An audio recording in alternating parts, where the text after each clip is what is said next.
June মাসের রাশিফলে আপনাদের response দেখে আমি অভিভূত। আপনারা ভিডিও দেখছেন, কমেন্ট করছেন, আমার সাথে যোগাযোগ করছেন, কনসালটেশন নিচ্ছেন। That made me really happy যে আপনারা আসলে যেটা বলেছি, প্লাসিবো এফেক্ট অ্যাস্ট্রোলজি বা ছেলে ভুলানো ছড়া শুনতে উৎসাহী নন। আপনারা রিয়েল গাইডেন্স চান। আপনারা আসলেই জানতে চান যে সমস্যাটা কোথায়, কোন দিকে যাবেন, কিভাবে লাইফকে বেটার করবেন। সত্যি কথা শুনতে আপনাদের আসলে সমস্যা নেই। সো সেই মাহা স্টাইলে এখন শুরু করছি জুলাই মাসের রাশিফল। জুলাই কি করবেন? কিন্তু একটা কমপ্লেন আছে, আপনারা ভিডিও তো দেখছেন কিন্তু সাবস্ক্রাইব তো করছেন না। তো জুলাইয়ের রাশিফল শুরু হওয়ার আগে সাবস্ক্রাইব করেন।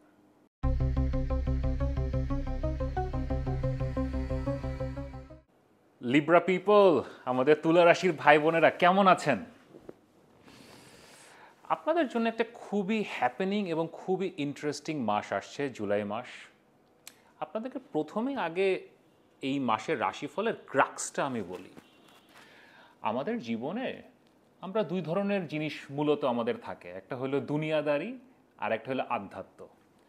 তা এখন সাধারণত আমরা বলি যে দুনিয়াদারি আর আধ্যাত্ম এটা তো একটা আরেকটার সাথে যায় না। দুনিয়াদারি দুনিয়াদারির মতো চলে, আধ্যাত্ম আধ্যাত্মর মতো চলে, তাই না? কিন্তু আপনারা এমন এক জায়গায় এসে পড়েছেন, স্পেশালি এই জুলাই মাসে, যে দুইটার মধ্যে একটা কো রিলেশন তৈরি হয়ে গেছে। আপনাদেরকে বোঝাই, আপনাদের চার্টের দিকে যদি দেখি, আপনাদের চার্ট ভর্তি অর্থযোগ, রাজযোগ এসব কিছু চলছে। আপনাদের মূল টাকা পয়সার যে গ্রহ দ্বিতীয় ঘর হচ্ছে আমাদের ফিক্সড মানি, আমাদের অ্যাসেটস, মঙ্গল, সেটা 11তম ঘরে যে বসে আছে। 11তম ঘর হচ্ছে ইনকামিং মানি।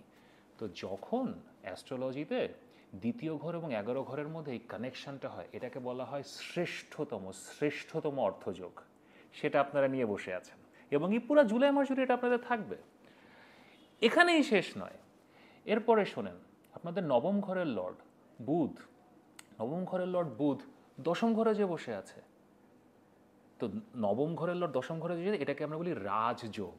মানে আপনার কাজে আপনি ভাগ্য পাবেন, আপনি যাই করবেন luck will help you, universe will help you, সৃষ্টিকর্তা আপনাকে সাহায্য করবে। ফ্যান্টাস্টিক রাজযোগ। অ্যান্ড অ্যাডিশন টু দ্যাট, এখানে শেষ হয়নি, অ্যাডিশন টু দ্যাট আপনাদের 11তম ঘরের লর্ড, সেটা হচ্ছে সূর্য, সেটা এখন এই জুলাই মাসে দশম ঘরে আসবে। তো 11তম ঘরের লর্ড, ইনকামিং মানির লর্ড সূর্য, সে যখন দশম ঘরে কাজের ঘরে আসে, তার মানে আপনি যেই কাজ করবেন, যেখানে হাত দিবেন, ব্যবসা করবেন, চাকরি করবেন, ফ্রিল্যান্সিং করবেন, এজেন্সিশিপ নেবেন, কমিশনের কাজ করবেন, যা কিছু করবেন, টিউশনই করবেন, আপনি স্টুডেন্ট হয়ে, মানে যা কিছু করবেন টাকা আসবে। যা কিছু করবেন টাকা আসবে। Sun in the 10th house is an amazing placement, so টাকা আসবে।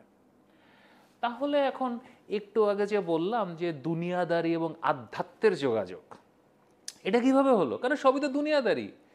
মঙ্গল টাকা দিচ্ছে, সূর্য টাকা দিচ্ছে, তারপরে বুধ টাকা দিচ্ছে, আসলে এরা কেউ টাকা দিচ্ছে না, সৃষ্টিকর্তা দিচ্ছেন। মানে এমন একটা কম্বিনেশন তৈরি হয়ে গেছে যে টাকা পয়সা পাচ্ছেন। তাহলে আধ্যাত্ম কোথা থেকে আসলো? এটাই তো সৃষ্টিকর্তার লীলা খেলা।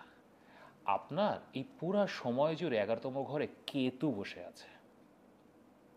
এখন কেতু কি? কেতু যেখানে থাকে সেখানে আমাদের কাছ থেকে কিছু স্যাক্রিফাইস এক্সপেক্ট করে। সৃষ্টিকর্তা তাই বলেন যে ইউ স্যাক্রিফাইস, আমাদেরকে ওই জায়গা থেকে সেপারেট করে। তো আপনার এই পুরা যেই অর্থযোগ, রাজযোগ, এখানে আপনার যে একটা ফিনান্সিয়াল ক্যারিয়ার ওয়াইজ যে পুরো একটা অ্যামেজিং টাইম, এই একই সময় সৃষ্টিকর্তা আপনার কাছ থেকে স্যাক্রিফাইস আশা করছে। এবং এখানেই শেষ হয়নি।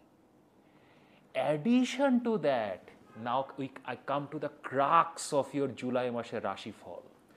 আপনার মূল যেই গ্রহ শুক্র বা ভিনাস, সে অষ্টম ঘরে এসে বসছে। This is a beautiful transit, or this can be a devastating transit. এটা আপনাদেরকে বলি, এটা যদি বুঝতে পারেন, আপনার জুলাই মাস will be the best month of this year, or maybe in coming 8 to 10 years। এখন সৃষ্টিকর্তা আপনাকে কি বলছে? তোমাকে আমি অর্থযোগ দিয়ে দিয়েছি, তোমার টাকা আসছে, তোমাকে আমি কাজ করার, তোমাকে আমি রাজযোগ দিয়ে দিয়েছি, যে কাজ করবা সেই কাজে সাকসেস আসছে। কিন্তু 11তম ঘরে কেতুও দিয়েছি, সো তোমাকে এই জিনিসগুলোকে কম্প্রোমাইজ করতে হবে, স্যাক্রিফাইস করতে হবে। কিন্তু আপনি স্যাক্রিফাইস অথবা কম্প্রোমাইজ অথবা আপনি আরেকজনের জন্য নিজের রাইট ছেড়ে দিয়ে একটা লার্জার পিকচার চিন্তা করে যখন আপনি কাজ করেন, এটা আমরা কোথা থেকে করি? আমাদের নৈতিকতা থেকে, আমাদের নীতি থেকে, আমাদের থট প্রসেসে আমরা এমন একটা জায়গাতে পৌঁছাই যে আচ্ছা ঠিক আছে, আধ্যাত্মে পৌঁছাই। দুনিয়াদারির মধ্যে যখন আমরা আধ্যাত্মে পৌঁছাই, তখনই তো আমরা ছেড়ে দিতে পারবো, তখনই তো আমরা ত্যাগ করতে পারবো। অথবা আমরা এভাবে চিন্তা করব যে আচ্ছা 5 লাখ টাকা ইনকাম হচ্ছে, আমাকে ওই লোকটা একটু হেল্প করছে, ওর রাইট হয় 1 লাখ, সেটা হচ্ছে ওর ন্যায্য পাওনা, কিন্তু ওকে আমি 1 লাখ না দিয়ে ওকে আমি 1.5 লাখ দিলাম, একটু বেশি দিলাম। এটাই তো আধ্যাত্ম, তাই না? যে আপনি দুনিয়াদারির মধ্যে একটা ফিলোসফিক্যাল একটা টোন নিয়ে আসলেন। কিন্তু সেইটা করা এই জুলাই মাসে উইল বিকাম ইনক্রিজিংলি ডিফিকাল্ট। কারণ ওই যে শুক্র অষ্টম ঘরে, শুক্র যখন অষ্টম ঘরে যায়, এটা আমি আগেও বলেছি, আমাদের নীতি নৈতিকতাকে টেস্ট করে। শুক্র অষ্টম ঘরে আমাদের চরিত্রের যেই খারাপ প্রবৃত্তিগুলো আছে সেগুলোকে বাড়িয়ে দেয়, এবং আমাদের যে ভালো সাইডগুলো আছে সেগুলোকে কমিয়ে দেয়, এবং আমাদের এমন এমন দিকে নিয়ে যায় যেগুলো আমি আসলে এখন বলতে চাচ্ছি না, কিন্তু আপনারা বুঝতে পারছেন। তো যখন সৃষ্টিকর্তা আপনাকে বলছে যে স্যাক্রিফাইস করো, সবার জন্য চিন্তা করো, 10-এর কথা ভাবো, আর একজনের যে পাওনা তার থেকে তাকে বেশি দাও, এখনই আপনার ওই অষ্টম ঘরের শুক্র আপনাকে মাথার মধ্যে এবং মনের মধ্যে আপনাকে বলবে যে আরে না, ও পায় 1 লাখ, ওরে 1 লাখ না দিয়ে ওরে 50,000 দিয়ে দিই না। বুঝতে পেরেছেন? এই যে কোনান্ড্রম, এই যে আপনি একটা প্যাচের মধ্যে পড়বেন, এই যে একটা আপনার মাথার মধ্যে যে একটা এই একটা কনফিউশন অথবা এই একটা কন্ট্রাডিকশন, এটাই হলো আপনার জুলাই মাসের রাশিফল এবং জুলাই মাসের ট্রানজিট। এবং অ্যাডিশন টু দ্যাট শনি, শনি আপনার ষষ্ঠ ঘরে বসে আছে, শনি ষষ্ঠ ঘরে বকরি যাবে। তো ষষ্ঠ ঘরে যখন শনি বকরি যায়, আপনি আপনার যারা এনিমি অথবা যাদের সাথে আপনার কিছু কনফ্রন্টেশন আছে, আপনি তাদের কাছ থেকেও কিছু গেইন করার চেষ্টা করবেন। তাদের সাথে একটু যে ওর কাছ থেকে এটা একটু নিয়ে নিই না, এটা একটু করে ফেলি না। এখানেই আপনি বিপদে পড়বেন। কারণ এই যে অর্থযোগ, এই যে রাজযোগ, এই যে সব কিছু আসছে, সব কিছু আপনার কাছে একদম প্লেটে সাজিয়ে চলে আসছে, আপনি যদি এটাকে শেয়ার না করেন, আপনার এই পাওয়ারটাকে যদি আপনি ডিস্ট্রিবিউট না করেন, তখন ওই 11তম ঘরের কেতু আপনাকে অনেক অনেক অনেক ডেভাস্টেটিং সিচুয়েশনে ফেলবে। এমনি 11তম ঘরের Ketu is not the greatest placement. এবং আপনাদের জন্য বিশেষ করে, কারণ আপনারা তো লিব্রা, তুলা, আপনাদের লাইফ চলে আপনার 11 নম্বর ঘর দিয়ে, আপনাদের লাইফ চলে বন্ধু বান্ধব, কন্ট্যাক্ট, এই সব কিছু নিয়ে। তো আপনাদেরকে খুবই সেন্সিটিভ হয়ে এই পুরো জিনিসটা হ্যান্ডেল করতে হবে। হ্যাঁ, টাকা পয়সা আসবে, সব দিক দিয়ে টাকা পয়সা আসবে, কাজের সুযোগ পাবেন, যেদিকে হাত বাড়াবেন কাজের সুযোগ পাবেন, কাজের মধ্যে ভাগ্য পাবেন, যেখানে যাবেন ইজিলি কাজ হয়ে যাবে। ব্যবসা বাণিজ্য বলেন, আপনি চাকরিতে থাকেন, আপনি নতুন কিছু করার চেষ্টা যদি করেন, whatever you try to do, if you are a student, আপনি নতুন নতুন অপরচুনিটি পাবেন, আপনি নতুন টিউশনি পেতে পারেন, নতুন কাজের সুযোগ পেতে পারেন, আপনি যদি ফ্রিল্যান্সার হন, আপনি মানে you can't imagine, like it will all open up. কিন্তু আপনাকে লার্জার পিকচার চিন্তা করতে হবে। আপনাকে একটা জিনিস মনে রাখতে হবে, সেটা হচ্ছে শেয়ার্ড ইনকাম। আপনি আপনার ইনকাম যত বেশি শেয়ার করবেন, তত বেশি আপনার ইনকামটা বাড়বে। আপনি ভাবতে পারেন আরে 5 লাখের থেকে ও পায় 1 লাখ, ওরে আমি 1.5 লাখ কেন দিব, আমার তো 50,000 লস হলো। এই যে 50,000 আপনি ছাড়বেন, এইটা 5 লাখ, 5 কোটি, 500 কোটি হয়ে ফেরত আসবে। This is a very very very sensitive transit, trust me. এবং প্লিজ, আপনারা একটা খুবই খুবই সাটেল জায়গাতে আছেন, এটা চিন্তা করেন এবং এইভাবে জুলাই মাসটা পার করেন। তাহলে আপনাদের টাকা পয়সা এবং ক্যারিয়ারে আপনারা, ইউ হ্যাভ নো আইডিয়া, আপনারা একটা অ্যামেজিং লিপের মধ্যে দিয়ে যাবেন, অ্যামেজিং একটা লিপের মধ্যে দিয়ে যাবেন। অ্যাডিশন টু দ্যাট, যদি রিলেশনশিপের কথা বলি, এটা বলতেই হবে কারণ অষ্টম ঘরে শুক্র। রিলেশনশিপ আপনার কিছু সমস্যা হবে। আপনি আপনার মধ্যে কিছু আর্জ ফিল করবেন যে আপনি যদি এক্সিস্টিং রিলেশনশিপে থাকেন, হাজব্যান্ড হোক অথবা ওয়াইফ হোক, আপনার বয়ফ্রেন্ড হোক, গার্লফ্রেন্ড থাকুক, আপনার কিছু আর্জ আসবে আপনার মধ্যে। এবং এই আর্জগুলোতে আপনাকে আরও এটা বাড়াবে হচ্ছে 11তম ঘরে মঙ্গল। আপনার 7th লর্ড হচ্ছে মঙ্গল, সে 11তম ঘরে বসে আছে, সো সে আরও বলবে যে হ্যাঁ এগিয়ে যাও, এগিয়ে যাও। এখন এটাকে আপনাদেরকে চিন্তা করতে হবে। কারণ এটা না, মানে আমরা অনেক সময় বলি, অ্যাস্ট্রোলজি হিসেবে অনেক সময় বলি যে একটা আর্জ এসছে অথবা নতুন কারোর সাথে পরিচয় হয়েছে, ইটস এ গুড টাইম। আপনি আগে রিলেশনশিপ ছাড়েন, নতুন শুরু হচ্ছে করেন, হয় চার্ট এরকম পরিস্থিতি তৈরি হয়, কিন্তু আপনাদের এখন যে সিচুয়েশন, নতুন কিছু তৈরি করার সময় না।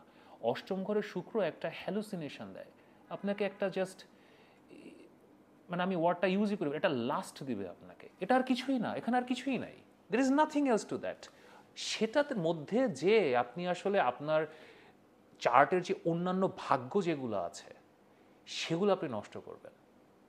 সো রিলেশনশিপের ব্যাপারে আপনাকে খুবই সেন্সিটিভ হতে হবে। অ্যান্ড অ্যাডিশন টু দ্যাট, যারা সিঙ্গেল আছেন, ইটস ওকে, আপনি এখন এক্সপ্লোর করতে পারেন, আপনার কারোর সাথে পরিচয় হচ্ছে অথবা পরিচয় হওয়ার সম্ভাবনা আছে, you explore that, but be honest. ওই যে অষ্টম ঘরের শুক্র আমাদেরকে দিয়ে যে কী করায়, ইউ হ্যাভ নো আইডিয়া। আপনারা এখন দেখবেন এই 1 মাস, কিন্তু বি অনেস্ট। আপনি যদি অনেস্ট থাকেন তাহলেই চলবে, না হলে বিপদে পড়বেন। স্বাস্থ্যের দিক দিয়ে যদি বলি, ষষ্ঠ ঘরে শনি বকরি যাবে, আমি বকরি শনি নিয়ে ভিডিও বানাবো এই মাসে 13 তারিখে শনি বকরি যাবে, জুলাই মাসে। সো এই ভিডিওটা আপনারা দেখবেন, কারণ বকরি যখন হয় শনি ষষ্ঠ ঘরে, কিছু স্বাস্থ্যজনিত সমস্যা দেয় in general.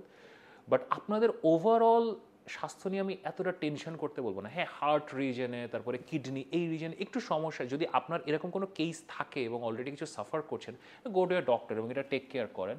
But in general আপনার লগ্ন লড়ো অষ্টম ঘরে, সো একটা স্বাস্থ্যজনিত একটা প্রবলেম একটা ইন জেনারেল আছে, ট্রাস্ট মি। কিন্তু সেটার থেকে বড় সমস্যা হচ্ছে আপনার নৈতিকতা। আপনাকে দুনিয়াদারি এবং আধ্যাত্ম দুইটাকে একই জাংশনে, একই সুতোয় নিয়ে আসতে হবে। যদি নিয়ে আসতে পারেন, সব কিছু ট্র্যাকে চলে আসবে। জীবন বিউটিফুল, অ্যাস্ট্রোলজি বিউটিফুল, সব কিছুই বিউটিফুল, কারণ সৃষ্টিকর্তা এভাবে বানিয়েছেন, যদি আপনি ঠিক পথে থাকেন।